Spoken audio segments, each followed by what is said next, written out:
and Luke, and if they'd come forward and lead us in the pledge, we'll begin this. After that, we'll begin the meeting.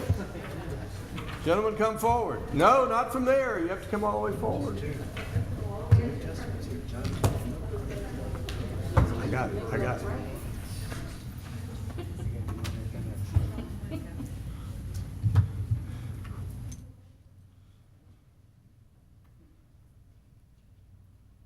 Allegiance to the flag of the United States of America and to the republic for which it stands, one nation, under God, indivisible, with liberty and justice for all. Gentlemen, if you'll come to the microphone and introduce yourselves. These young men are working on citizenship in the community, and it's good to have them here. I think citizenship in the community begins with getting involved in your local government. And these young men have excelled many of our other citizens who have never been to City Hall. So they know where City Hall is, and they know where their government's located, and it's good to have them here. Gentlemen, if you'll introduce yourselves. Hi, I'm James. James. Do you have a last name, James? Chrysanti. James Chrysanti. Hi, I'm Luke Gruber. Luke Gruber. Hi, I'm John Ducott. John Ducott. Gentlemen, it's good to have you here. We always are good to see the Boy Scouts and learning about citizenship. I know you talked to Councilmember Price about citizenship in the nation, and I'm sure she can help you there. She is the mother of an Eagle Scout. We have Councilmember Orleans, who was a Life Scout, and Councilmember DiPolito was a Life Scout. And I am an Eagle Scout, so it's good to have you here, and I hope you'll continue with your Boy Scouts and all become Eagles. Let's have a hand for the Boy Scouts. Thank you, gentlemen.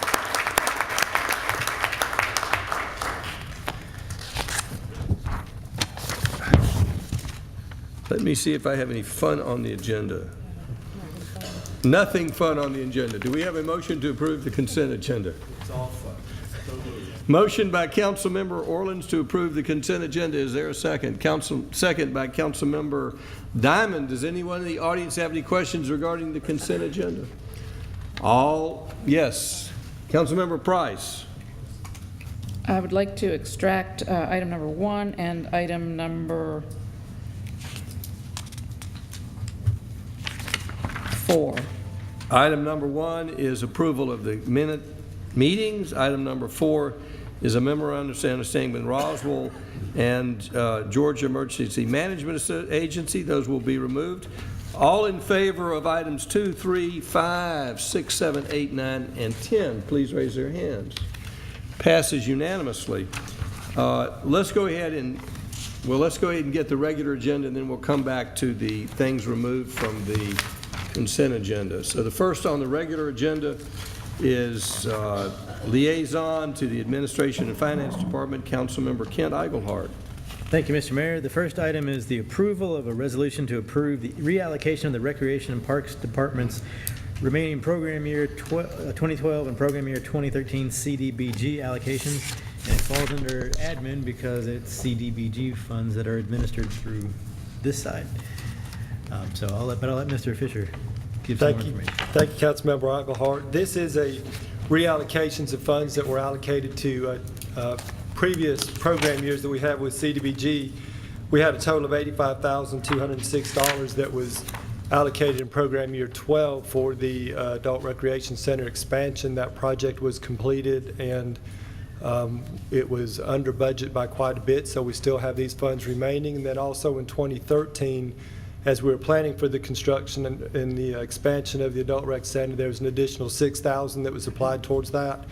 That project came in under budget, so we have these two dollar amounts that total the $91,000 that we're looking to reprogram. It would still be used in that general area. It'll be at the Waller Park extension for the picnic area and the shade structure. This is in the Waller Park extension, not Correct. not down along the creek behind the gym, but in the Waller Park near extension. the Adult Rec Center. That's correct. So that'd be for the shade structure and the Picnic pavilion. Does the council have any questions? Do we have a motion to approve? Motion to approve the resolution. Motion by Councilmember Kent Eichelhardt. Is there a second? Second by Councilmember Price. Does anyone in the audience have any questions? Any further discussion by council? All in favor of the motion, raise their hands. Passes unanimously.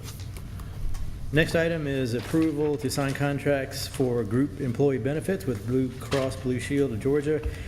I'm not going to go through the whole thing. It's a lot of money, but it's our annual health insurance for employees. I'll let Dan take that. Thank you, Councilmember Eichelhardt. Mr. Mayor, members of council, good evening. This is our annual renewal of our employee medical insurance and ancillary benefits. As most of you know, we work through a broker consultant, the Benefits Planning Group, and that group went out on our behalf to the market and conducted a market analysis of renewal quotes for both the medical insurance and all lines of the ancillary benefits.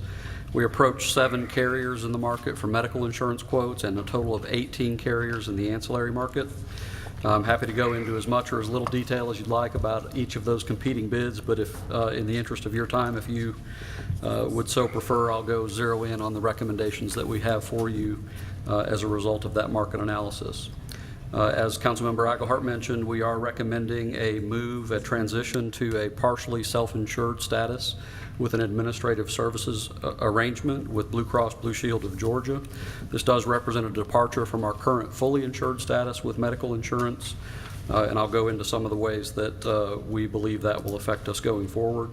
We are also recommending the elimination of our health reimbursement arrangement, our HRA, which the elimination of that plan design would result in some cost savings for us and also leave us with a more streamlined approach to benefits delivery. We would have just the health savings account, the HSA arrangement, and eliminate the HRA. The primary difference between those two plan designs is the manner in which prescription medications are paid for by our employees. In a health reimbursement arrangement, as you might be familiar, employees can receive prescription medications simply by paying a copay.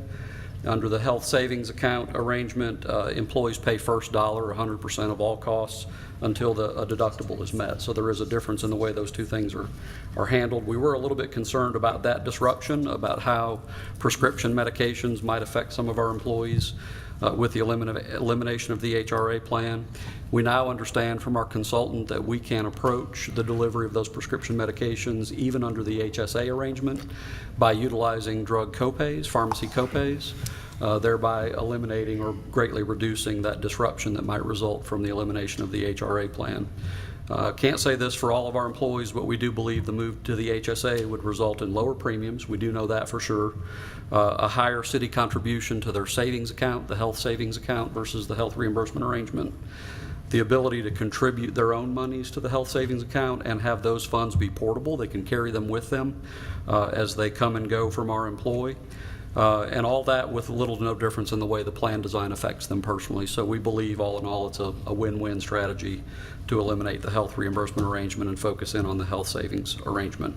For all intents and purposes, this change is simply a financial arrangement. If we move to partially self-insured with an administrative services agreement, employees will still have an insurance card. They'll still go to the doctor. They'll still receive the care that they need to have provided to them. Behind the scenes, the bills will get paid in a different way. We'll pay for the bills through a self-insured arrangement versus having a premium dollar paid to an insurance company pay for claims. So all in all, our employees should see very little difference in the way the plan affects them. This is a change in our position with respect to the risk-reward equation. We've talked about that a little bit in committee meeting prior. By moving to a partially self-insured status, we are accepting a greater portion of the risk. We're assuming all the risk, essentially for the claims that might arise with up to the limits of the specific and aggregate reinsurance coverages that would apply. Because we are accepting a greater share of the risk, we also have the opportunity to benefit and gain the rewards. In our current fully insured environment, if we pay in greater premium dollars than goes out in claims dollars, the insurance company keeps that extra money. in a partially self-insured status. If we have lower claims, we get to keep the difference in that expenditure. We've talked before, we believe this is the best way for us to bend the cost curve back in our favor with an expenditure of ours that is spiraling out of control. And so we do think this is a cost-effective way of doing business. This is also our most affordable option. When we went out to the market through our broker, of all the opportunities that came back to us, this partially self-insured arrangement with Blue Cross Blue Shield at $5.4 million represents a 10.2% increase in our expenditure from this year. That was the most attractive financial option available to us. We've costed that out at the expected claims basis. We did talk earlier about the difference between the expected claims basis and the maximum liability that we might incur.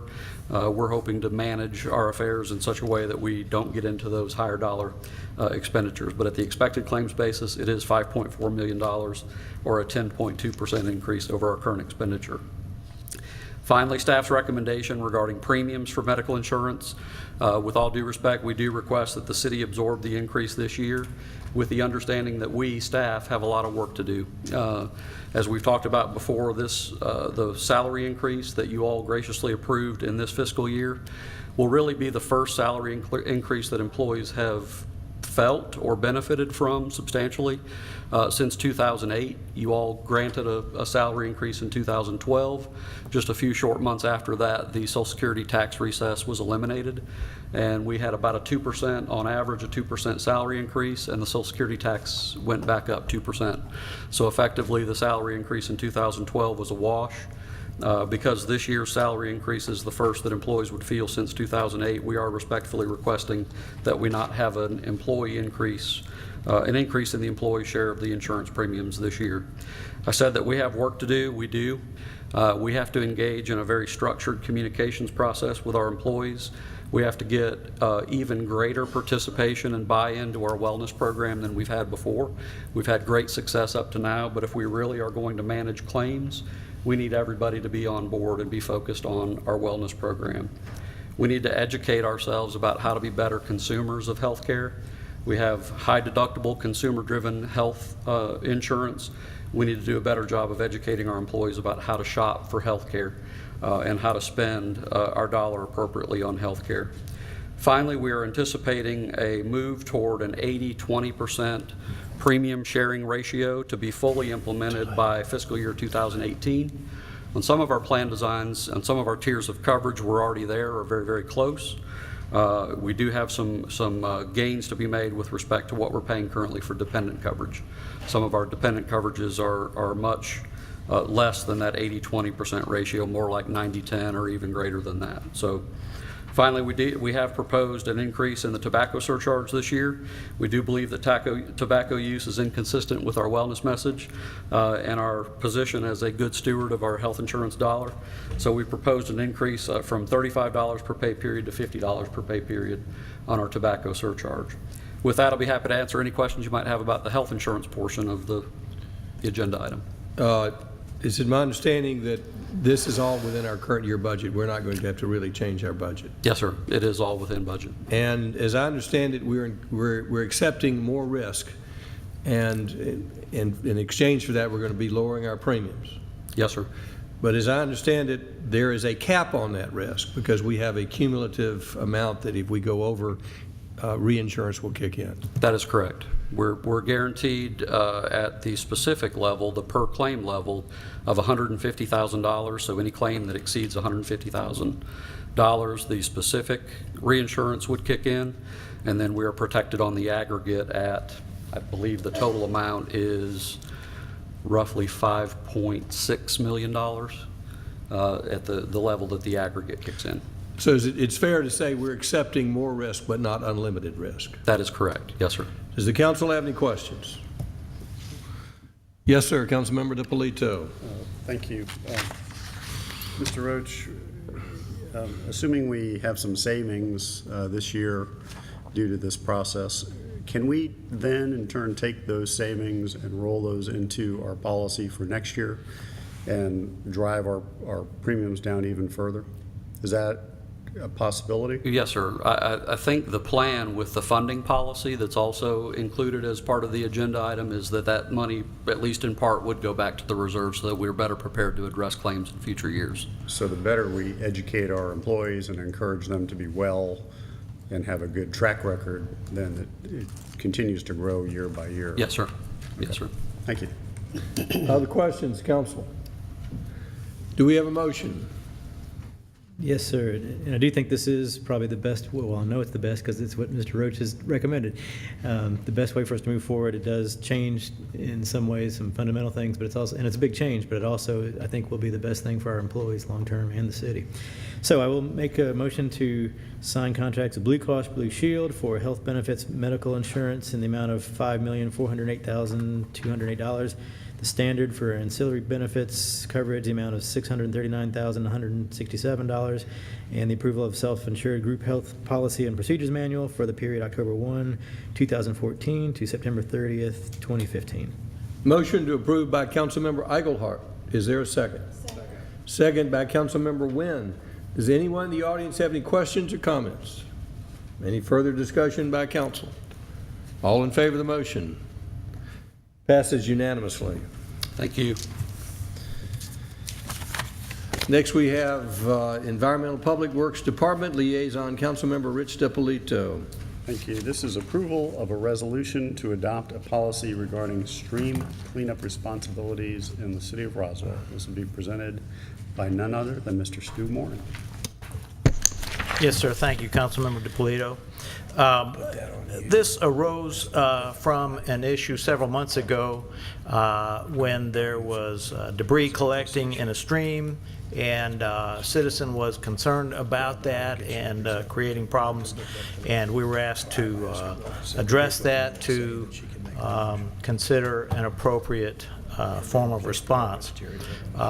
What you see before you is the result of staff deliberations, discussions, and review at several committee meetings, and essentially involves classification of the issues as major, medium, or minor, and responding in different ways depending on that. For the major issues where there are trees or limbs or things that are out in the water that would require special equipment, we would propose a staff evaluation to determine both the pros and cons of doing that cleanup, what might take place if it was left alone, or what the cleanup might create. The medium and minor are pretty much follow existing practice. We have not previously had a written policy, but what you see here reflects the general practice that we have followed for 17 years that I can recollect. I'll be happy to take any questions that you might have. As I understand, this is a policy regarding property owned by the city. Yes, sir. This is strictly on city property, not on private property. And would not apply to clean up on private property. Will not apply to private property unless so directed by the mayor and council. Does the council have any questions? Councilmember DePolito. Thank you. Not a question, but more of a comment. We do have in here that the city will provide guidance to private property owners in the case they have an issue, and help them identify solutions. So the city is there as a resource to provide information and to provide guidance. So if that issue does come up, we can help them figure out what they need to do. Do we have a motion? Move to approve. Motion for approval by Councilmember DePolito. Is there a second? Second by Councilmember Diamond. Does anyone in the audience have any questions or comments? Any further discussion by council? All in favor of the motion, raise their hands. Passes unanimously. Next item is approval of a resolution to adopt updated changes to the Roswell Water Distribution Specifications, Section 4.4, water mains and fire hydrants on private property and subdivision developments of the Roswell Standard Construction Specifications. Mr. Mooring, that's quite a mouthful. Will you present the item to us? Yes, sir, thank you. This is, there's a, despite the long title, there's a fairly simple change, and that is that the city will no longer allow private master-metered residential communities, whether gated or not, a connection to the Roswell water system unless they obtain a permit from EPD to operate a water system. This is a consequence of a different approach by Georgia EPD to master metered communities, and a determination that those, if they sub-meter and pass along water to the residents of that community, that they would become a community water system, and that is a regulated entity under the Clean Water Act, or excuse me, the Drinking Water Act, and so they're requiring the seller of water, that in this case the city, to certify those systems. Well, that is not something that we are currently doing. It would be a considerable challenge for us to take that on, and so we are following the lead of Fulton County, who serves many Roswell residents, in adopting this change, so that if there is a master metered system, unless they obtain a permit as a community water system, that we would not approve that master metered situation. This will provide uniformity. The policy has already been approved by the Fulton County Commission, and it will be the practice throughout the metropolitan area. So I'll be happy to take questions. Does the council have any questions? Do we have? Yes, sir, Councilmember DiPolito. Mr. Mooring, it's my understanding that the use of master meters was actually put in place by another organization. Was it the Northwest Georgia? The Metro North Georgia Water Planning District? Yes. The reason that we started using master meters in the first place was because of that organization. Is that correct? Master meters have been in place for some period of time. The policy has been to require sub-metering of individual units, so that as a conservation measure, so that if there were high consumption on the master meter, they could then determine from the sub-meters where the high consumption was coming from, where the leak is, basically. So the district did not impose the master meter, they imposed a requirement to have the sub-meters? Correct. Okay. Thank you. Do we have a motion? Motion to approve by Councilmember DiPolito. Is there a second? Second by Councilmember Eichelhardt. Does anyone in the audience have any questions or comments? Any further discussion by council? All in favor of the motion, raise their hands. Passes unanimously. We're back to the consent agenda. Mr. Davidson, if you would call the first item on the consent agenda, which was approval of the June 24, 2014 council minutes. Thank you, Mayor. This is approval of the June 24, 2014 mayor meeting minutes, approval of the June 30th, 2014 open forum mayor and council meeting minutes, approval of the June 30th, 2014 special called mayor and council meeting minutes, and approval of the July 14th, 2014 mayor and council meeting brief. Are there any questions about these minutes? Any objection? Councilmember Price. I've spoken to the clerk earlier today, and they reviewed the tape and recommend a modification to page 13 out of 37 on June 24th. Page 13. So, well, I'll turn to page 13. Page 13 of 37, and which portion are you suggesting a change? It was after review of the tape, they suggested alternative wording, because this isn't verbatim, but this is sort of Correct. a summary. under the comments of Katie Ballou, about 2/3 of the way down. And it was in reference to something I had said earlier in that meeting. And she said she was sorry that Councilmember Price has people who are saying negative things and trying to bully and not be positive. And what was actually said was that Councilmember Price has received negative comments from people who are trying to bully and not be positive. So obviously the meaning is 180 degrees in the opposite direction. So they have made a note of that so that... So you would change has people to has received. Correct. Any other changes to any of the minutes? That was the most that I desired it to reflect accurately. Others are... Do you wish to make Okay. a motion to amend the meeting minutes to reflect that? Yes, please. Move to strike whatever Has it was. people to have. Has people to, and replace that with has received. There's a motion, is there a second? Second by Councilmember DiPolito. Any further discussion by council? All in favor of the motion, raise their hands. Passes unanimously. Now we need a motion to approve all the minutes. One more, all right. Number 4. Number 4. And I would have included 6 and 8. No, I'm talking about on that item on the agenda. No, not on item 1, no. All right, so do we have a motion to approve item 1 with the amendment passed by Councilmember Price? Because I was asking for the amendment, not the approval of all the minutes. So we have a motion to approve the minutes with that amendment.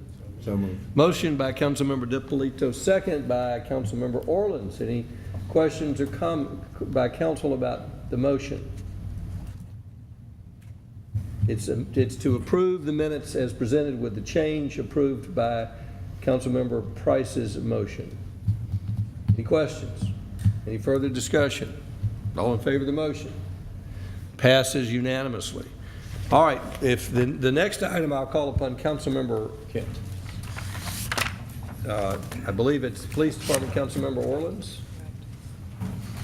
We'll call that item. Number 4 under consent.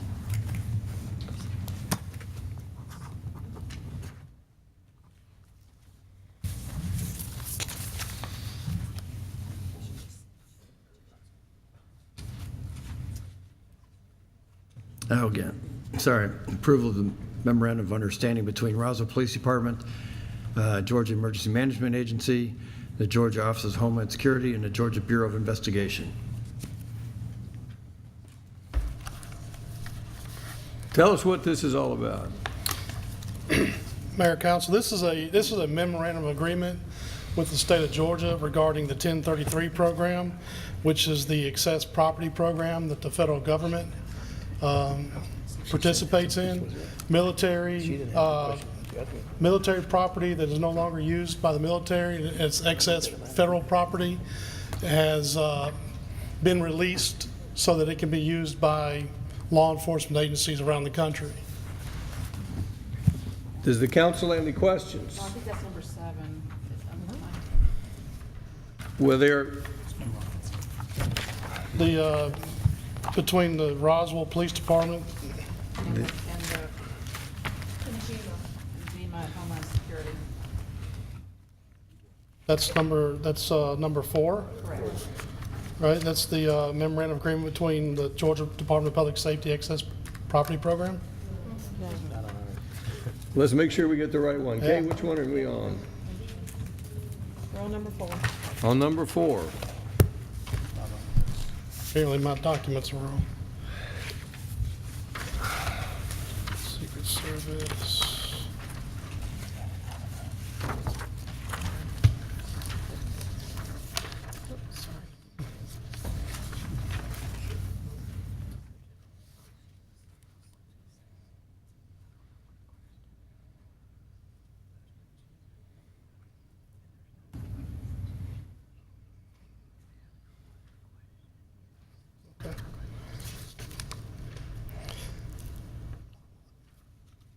Ms. Price, I'm sorry, could I ask you what your specific question is? I misread this. I was looking at the Yeah, 1033 program. I'm sorry, I didn't bring it to your attention earlier, but I just noticed it this afternoon, and I guess my concern in general, and we kind of breezed through these in committee, assuming that everything was in order, and most of them are renewals, and I'm assuming that when they're renewed, that means there's nothing changed. Is that fair to assume? Yes, ma'am. Okay, but a couple of them, appear to be either brand new or, new in their wording at this time. So the one I was concerned about was the one with the GEMA, Georgia Emergency Management Agency, and Georgia Office of Homeland Security, and GBI. And I guess I just want to make sure that I know we get something for this, that they reimburse our officers for training and time. Just summarize what this memorandum of understanding says, because I've already forgotten. This is this is in regards to the GTIP program. You're going to have to tell us what GTIP program is. It's the Georgia Terrorism Intelligence Project. It's basically a partnership between multiple agencies to share information regarding intelligence, terrorism, specifically regarding terrorism, with certain metro agencies around the state. So it's an information sharing agreement. That is correct. How does this affect the budget? It does not. It has no financial impact on the city. This is a information sharing network. Does the council have any questions about this memorandum of understanding? Councilmember Price. Well, I guess that was what my first question was. It said, well, this one, the financial impact was not applicable. On some of them, though, it is, and I guess we've already approved them, but my We question... can cover the other ones, but let's cover this one first. Okay, well, part of my concern is, one, sharing information. Does that mean that we share information with them, or will they share information with us? Because there's a clause that says need to know. So if we were ever to want information from the feds, let's say, would we be able to get it? It depends on the information, ma'am. If we're asking for information that is totally outside of our purview and outside of North Metro, they would probably deny that information to us. They're not going to tell us what's going on in Gaza? Sorry? They're not going to tell us what's going on in Israel, That's right. between Israel and Gaza? If we request information about a terrorist plot in New York City, they're going to deny us that. But they will share information as long as it applies to us, and we do share information back to them in regards to what is occurring in Roswell and North Fulton County. Okay, here was the line that concerned me on page 5 of 22. I really, and this kind of goes back to a conversation I've had with members in the department as well. It says the GBI will not seek or retain information about, number 1, individuals or organizations solely on the basis of their religious, political, social views or activities. And I hate to think that we are going to be so politically correct that we ignore real threats. No, ma'am. The intent of that line is clearly the word solely. Right. It's somebody. I mean, it's very particular that just because somebody has a specific religious belief, we're not going to target them for that. If there is other information that would indicate that they are posing some threat, then we would receive actionable information on that, and they would disseminate it. Because I'm certain that most people would agree that, and not in this country, but in the Middle East, ISIS is both a political and a religious organization, and do they get immunity somehow because they can categorize themselves as such? I just don't want to see us fall into a position where we're not taking leads or following up on leads because we feel like they're protected. I mean, to use your example of ISIS, their actions have far outweigh their political belief, their stated political beliefs and religious beliefs. So if something like that were to happen around here, they would not be excluded from this information. It would be based on their actions, not just solely their beliefs. So if you received a tip on some institution or entity that possibly they were, say, storing munitions or something like that, would that be enough of a reason to investigate? Possibly. I hesitate to answer that definitively. Right. I just don't want us to be so politically correct that we feel like that people have immunity based on some, protective umbrella that Yes, we ma'am. then. I think the intent of this is, and I'll just say, if somebody is a Muslim, they're not gonna gather information on them simply for the fact that they're Muslim. If they are somebody who is professing a specific religion and action against the United States, then information could be disseminated about those individuals, but not simply because they are a specific religion or have specific political views. For example, in Fort Hood, that gentleman who perpetrated a number of deaths, had been participating in a lot of activities where he was known to be a threat, and yet people somehow or other gave him a pass repeatedly. So I just really want to caution us not to be so politically correct that we miss something. Yes, ma'am, I understand. Okay, thank you. Any other questions regarding the memorandum of understanding between Roswell Police Department, GEMA, and GBI, and Homeland Security? That's item number 4 on the consent agenda. Any questions or comments from the audience? Any further discussion by council? All in favor of the motion, raise their hands. Do we have a motion to approve consent agenda item number 4? Approval of item 4 on the consent agenda. Motion by Councilmember Orleans. Is there a second? Second by Councilmember Wynn. Any further discussion? All in favor of the motion, raise their hands. Passes unanimously. Councilmember Orleans, although we have passed the consent agenda, do you have any other questions regarding the consent agenda? Do I know, sir? Councilmember Price, do you have any other questions regarding the consent agenda? We're finished for now. Thank you. We're back to a recommendation for closure by our city attorney, and this is to discuss personnel, litigation, and real estate, all 3. Do we have a motion for closure?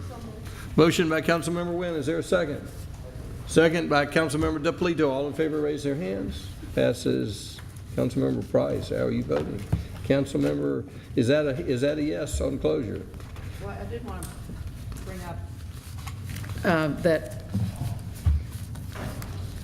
this is the first meeting we've had since the election of our judge, and I know we're going to discuss employment issues and other things such as that later, but I just want to make sure that if there are policy issues, that it comes into an open forum, and to express my concern about that. No action will be taken before there is a public vote on any matter. Thank you. All right, do we have a motion and a second for closure? All in favor of the motion, raise their hands. Passes unanimously. We're adjourned. Enjoyed having you.